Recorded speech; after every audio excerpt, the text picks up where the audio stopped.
Pedro Bonenberg, como começamos essa edição afirmando, agora à noite o relator da proposta, o deputado Orlando Silva, do PCdoB, pediu a retirada da pauta para consolidar novas sugestões ao texto, que foi acatada pelo presidente da Casa, Arthur Lira, e também por outros líderes de partidos agora à noite.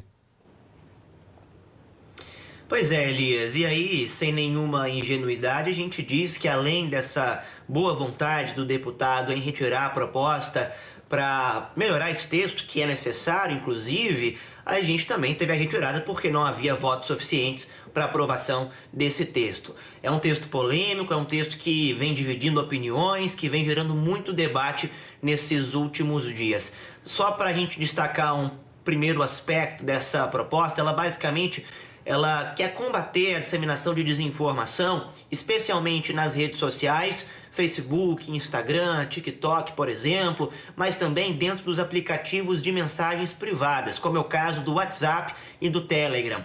Esse texto ele prevê punições para pessoas que disseminarem em massa as informações falsas ou que produzirem conteúdos inverídicos ou conteúdos criminosos, como nós vimos no caso da reportagem, aqueles conteúdos neonazistas que acabaram gerando ataques em escolas aqui do país.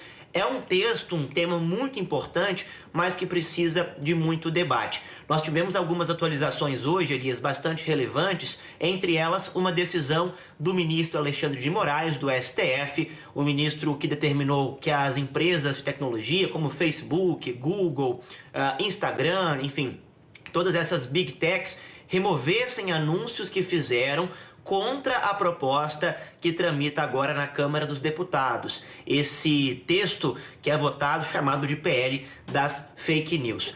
Essas big techs, como são chamadas as grandes empresas de tecnologia, vinham fazendo campanhas nos seus sites contra essa proposta. O Google, por exemplo, colocou na página inicial do buscador algumas mensagens dizendo que esse texto poderia piorar a internet e até confundir o que é verdade ou mentira aqui no país. Isso gerou muita polêmica. De um lado, pessoas acusando de abuso de poder econômico, do outro, pessoas acusando de tentativa de censura contra as empresas. E o que decidiu o ministro Alexandre de Moraes foi que as empresas devessem retirar esses anúncios e decidiu mais ainda, Elias, que a Polícia Federal chamasse os presidentes dessas empresas para serem ouvidos nos próximos dias aqui no país, para que eles prestem esclarecimentos.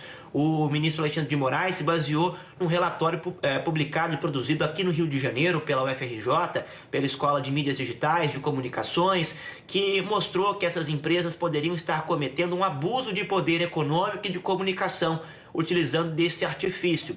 A gente entra numa nova seara quando a gente pensa nesse sentido, que é a seara da regulamentação. E aqui, sem nenhum aspecto atribuindo algum adjetivo ao texto, eu queria convidar o nosso telespectador a fazer uma reflexão sobre a regulamentação das redes sociais e da internet no Brasil, Elias. Quando a gente pensa, por exemplo, num restaurante, numa padaria, esse estabelecimento tem que responder a algum órgão aqui no país. Nesse caso, a Anvisa, um órgão sanitário. Quem produz aviões tem que responder a um órgão que responde às linhas aéreas aqui do país, né, ao setor aéreo. E as big techs, o Facebook, o WhatsApp, o Instagram, para quem que eles respondem?